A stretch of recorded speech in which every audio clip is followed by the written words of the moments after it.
Hello, everyone, and welcome back to my channel, Be the Brand TV. This is Andrea Patrick, and you are on my channel where we're helping startups, think ups, and scale up to use authentic marketing in their business. We're showing them how to create clear, consistent, and authentic marketing strategies to help them as they present their brands to the world. But today I want to do something a little bit different. A past guest and friend of mine who was on my podcast a while back, Reea Rodney, is going to join us today. Reea is just awesome, but let's just break it down a little bit. She's a life coach for children, and she helps them with their growth as they work together, nurturing their self-esteem, self-talk, love-talk, self-confidence, and self-celebration skills. She believes, guys, that these skills will positively affect and filter into every developmental stage of a child's life by improving the way they view themselves, others, and the world. Now, for a full story on Reea, I want you to head over to my podcast because we go through that whole thing there. She's amazingly talented, but she also, in addition to the things that I shared with you now, she has a publishing company, Dara Publishing, and she has published 15 books, guys. So she is the real deal. But the reason she's here today is because, as we discussed on my podcast, To Be in Style, she has recently experienced COVID-19, and there were a few things that she felt passionate about sharing on our platform here with our viewers, and to kind of go through her experience. And so we're going to talk about three very important things today on the show. I want to talk about with her the importance for us as people of color and of people in general to advocate for ourselves. She's also going to walk us through some residual effects that she's had on the back end of having experienced the coronavirus. And then she's also going to talk to us about, as people of color, what her message is based on the experience she's had. So let's dive right in. If this is something that you're interested in seeing, please continue to watch. We'll get right into it. Welcome to Be the Brand TV.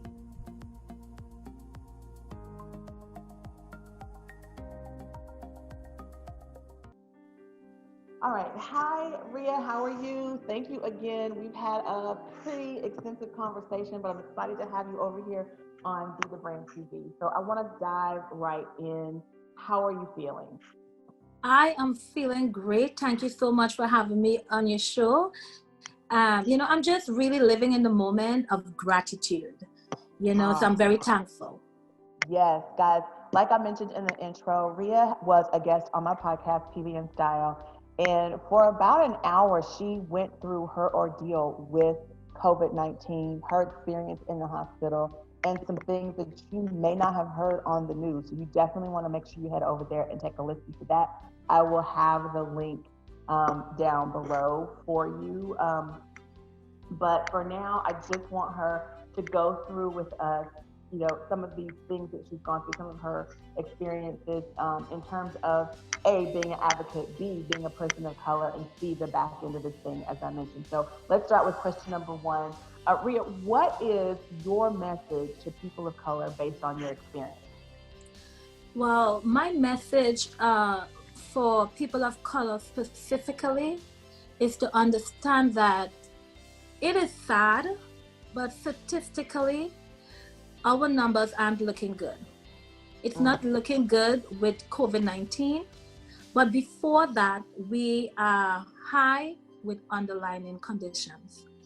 And there are many different factors that made this a reality, right? We have the fact that the majority of people of color are essential workers. They're low income. We have institutional racism, and we live in districts that are not funded.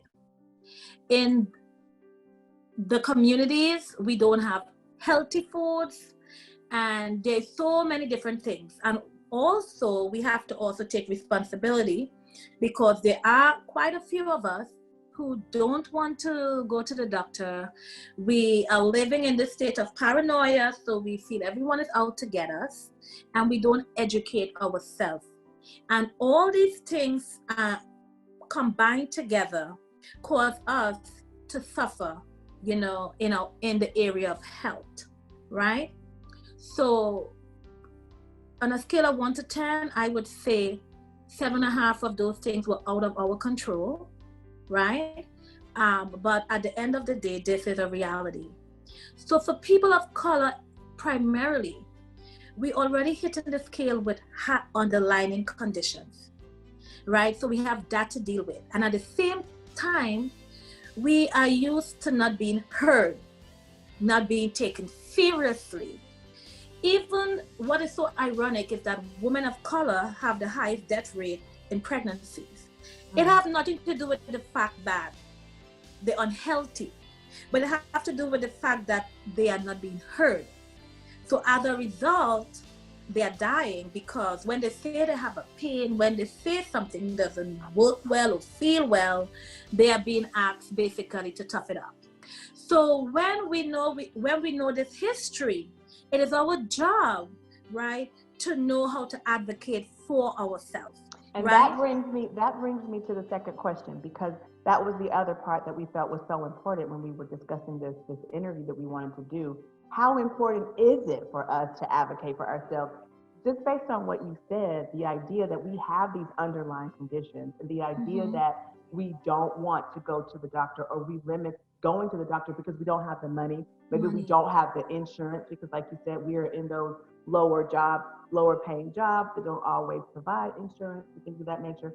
So how important is it? I mean, I want people watching this to get it. Like, we really need to know how to advocate for ourselves. And how do you, if you listen to her podcast, she's sharing with us how every single stage of this, she had to advocate for herself because people weren't listening, just like she just said. So I really want you to go listen to that. But yeah, talk about that, the advocacy piece, Reea. Well, I feel the first and foremost part of advocating for yourself is knowing yourself. What do I mean by that? If you're someone with an underlying condition, you're at high risk. Don't wait for things to get out of control, because COVID-19 could take you out in less than 48 hours.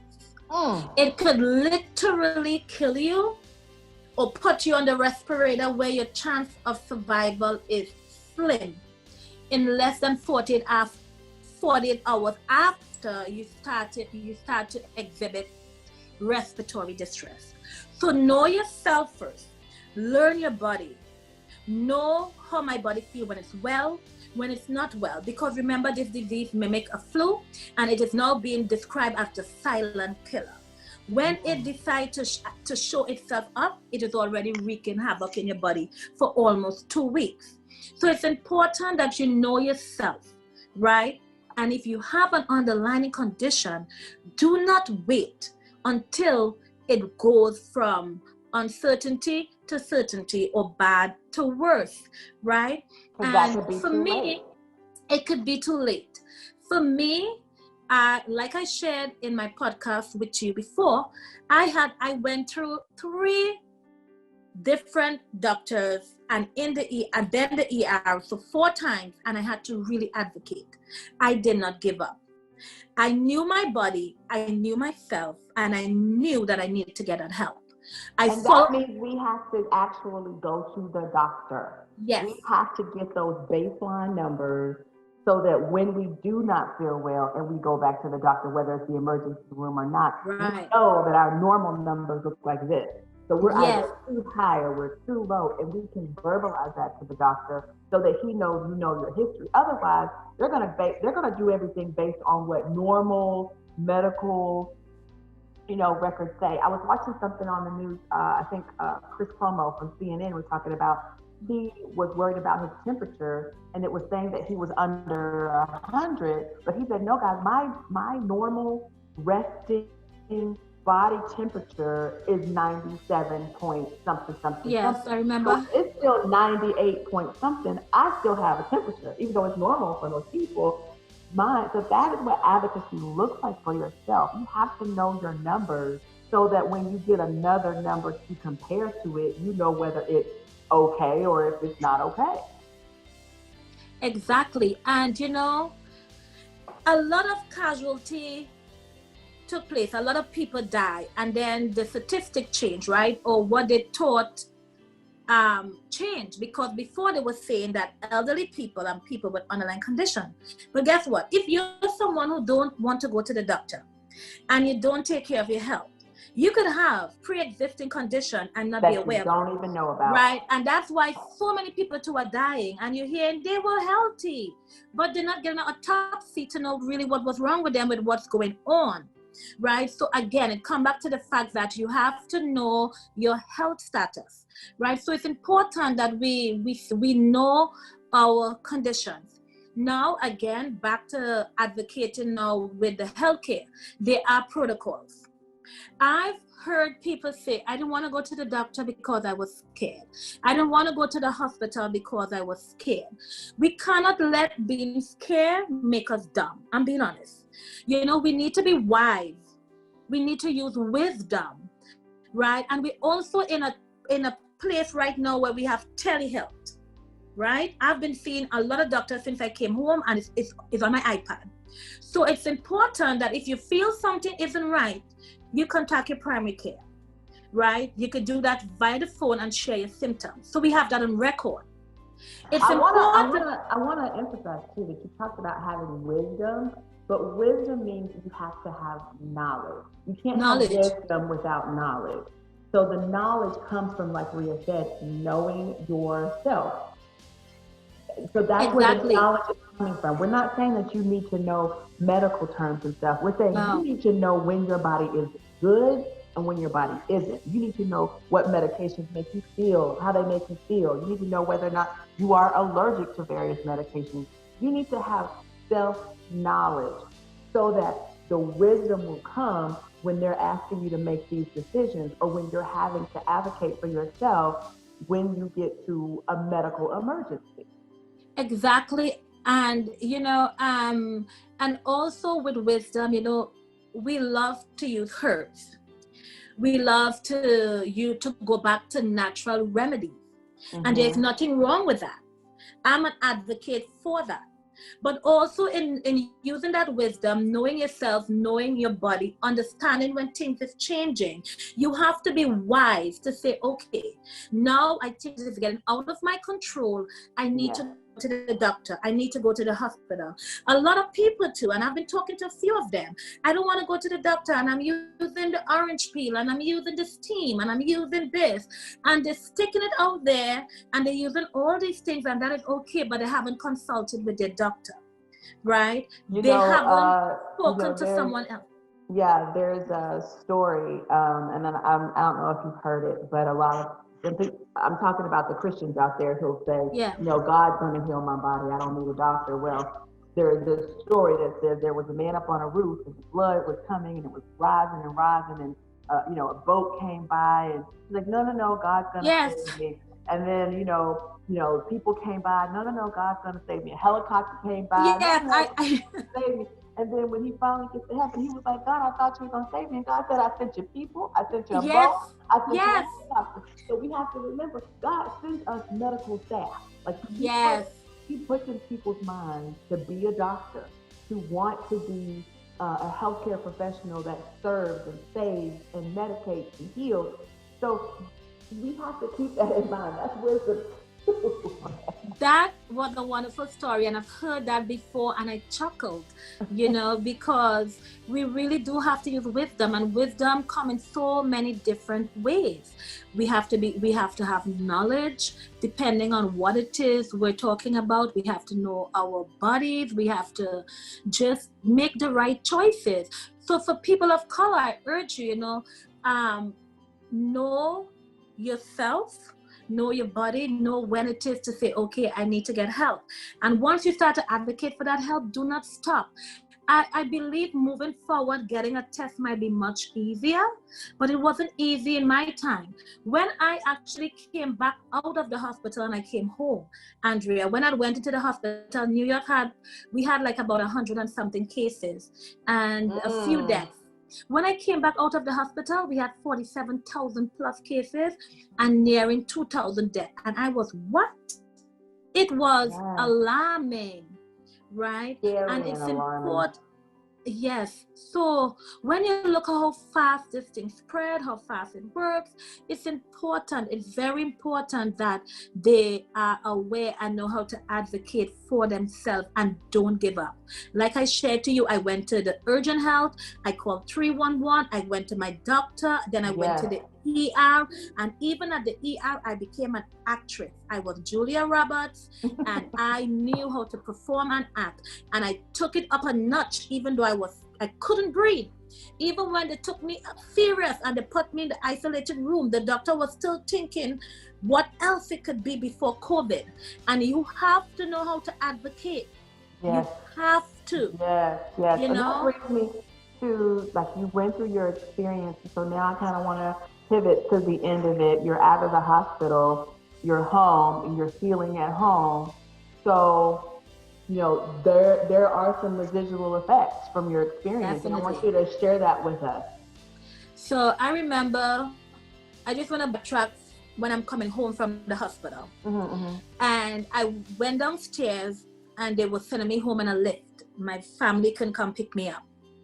Yeah, it was supposed to be an ambulance, but then they were short on ambulance, so they're going to send me in a lift. Oh my God. And it's ridiculous. And I'm walking out for the first time to get the fresh air and to get this lift. And I walk out of the hospital and my lift wasn't there. So I thought I'll wait until he calls me. But as I walk outside, I was attacked by the wind. And my body was pushing the air out, the natural air, and I couldn't breathe. And I started suffocating. And I immediately felt weak. And I started to panic. And I was saying, why did they send me home? I'm not ready. Because I just came off of the oxygen 24 hours. My body's still weak. And I was going home to heal. And I was supposed to be escorted with an ambulance. That was my first mental or traumatic experience emotionally. And I broke outside of the hospital, but my husband was on the phone. He said, babes, come home. So I called the Uber. I didn't wait on my list. Wow. And my whole ride home in the Uber, I was coughing and choking, and I'm feeling so bad for this Uber driver. And I had my mask on, but the wind was fighting with me. And when I got home, I was so broken because I was so weak. I couldn't make it up my step. So my husband had to carry me. And when I walk into my home, Andrea, out of nowhere, I started crying. I made it. I came home. Emotionally, that did something to me. And after my daughter helped me shower and I went into my room, I put the news on for the very first time. Because my entire 10 days in the ICU, I did not put the TV on. And I asked my family not to share anything. And I went over everything on Facebook. And I'm seeing bodies being placed in makeshift morgues behind the hospital, in makeshift morgues, ice trucks, tons of bodies. And I'm seeing 47,000 people infected in New York and almost 2,000 dead, and I lost it. Another thing that made me lost it as well, when I was leaving the hospital, I asked my doctor if I had immunity. And she said, I believe so, because they haven't had any reinfection in China. So I walked out of there feeling like it's my first and my last experience like this. But when I came home and I put the news on, they were saying that you do not have immunity. And I started to hyperventilate. I couldn't breathe. And I was gasping and I was gasping and I was gasping. And my husband couldn't really console me the way that he helped me come up the step, but that was a risk because I'm supposed to be in quarantine, right? But I couldn't make it up the steps on my own, so I needed help. And I remember he was sleeping in the living room because we have to sleep separately. And like a child, I needed my bedroom door to be open so I could see him if I needed him. And I laid on that bed and I could not sleep. I was flying up and gasping because I was reliving it. And I realized that my mental, my mindset, my emotional state of mind wasn't put together. And I've just went through God healing me and delivering me and showing himself strong. But it's not that I didn't have faith, but this thing was coming at me. It was like a demon. And every minute I have to pray and I have to pray and I have to remind myself who I am and whose I am. And it took a psychological effect. And I'm telling you, everybody have their own experience. The one who tough it out home, I've heard people talk about their home experience, so horrific, but they never had the respiratory distress. But when you cannot breathe and you're fighting and your body is failing away and there's one different medical encounter at the next and death is staring you in the face, that does something to you. Yes, I can only imagine. Even when I came home and I'm alive, when I saw all those dead bodies, I couldn't even, like, almost being thankful and happy. It had guilt. Then you feel guilt. It had guilt. Because all those people, even though I didn't know them, they were somebody's family.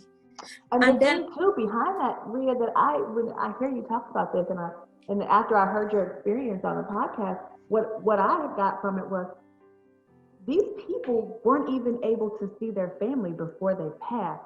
No. They went in prayerful that they'd come out, but based on the experience you shared on the podcast, it could be 10 days, like you said. You go in, it's 10, 12 days later. You haven't seen your family, only talking to them on the phone. You may never come home. So the thought of that is just, so you're talking about PTSD is what you're saying. And yes. And so these are the things that they aren't talking about on the news. And that I felt was so important for us to talk about here on the show so people knew and saw. Normally, I don't even post the podcast and the video at the same time, but I think I'm going to do that this time so that people, because this video is coming out on a Monday and then the podcast usually comes out on Wednesday, but I want them to have it all at one time so they can listen to the story. So I'm going to have them drop it on the same day. But this has just been an ordeal, and I am so thankful that you are here to tell this story. When I saw your picture on Facebook, my face just dropped. Obviously it's sad that there are thousands and thousands of people who are dealing with this, and you see celebrities and they're dealing with it and you're watching them on ET and all that. But when I saw someone that I knew, I know this, I know her. And I saw your face with the oxygen mask. I just was like, oh my gosh, it just hit home, and I had to reach out immediately. Now, granted, by the time I reached out to you, when I saw the picture, you were already home. Yes, so, I was home and recover. But I was like, oh my God, I know her. But I've been saying it for like 2 or 3 days. Like, oh my God. So I just want to thank you for being on the show today and sharing your story. It's like you said on the podcast, it's such an extensive story that we can't get everything in the hour, and it's been an hour and a half now that we've been talking. But we can't get it all in. But she gave us a very thorough experience over on the podcast, so make sure you go over and listen to that. And then here today, we both felt it was very important that we talked about, just the experience of that people of color have, and how we need to really be careful and be mindful, and get that self-knowledge about our own health, and then also how to in turn advocate for ourselves. And that's just overall, not just for people of color, but everyone needs to understand how to advocate for themselves. And then lastly, we need to recognize and show grace for those who are coming out of this on the back end, because there is definitely a PTSD component that happens on the back end. Reea went in the very early stages of the coronavirus. She says, it was like 100 people, you said, I think, that had it, and few had passed. But now when she came out, there were 47,000 people with the disease and over 2,000 who had passed.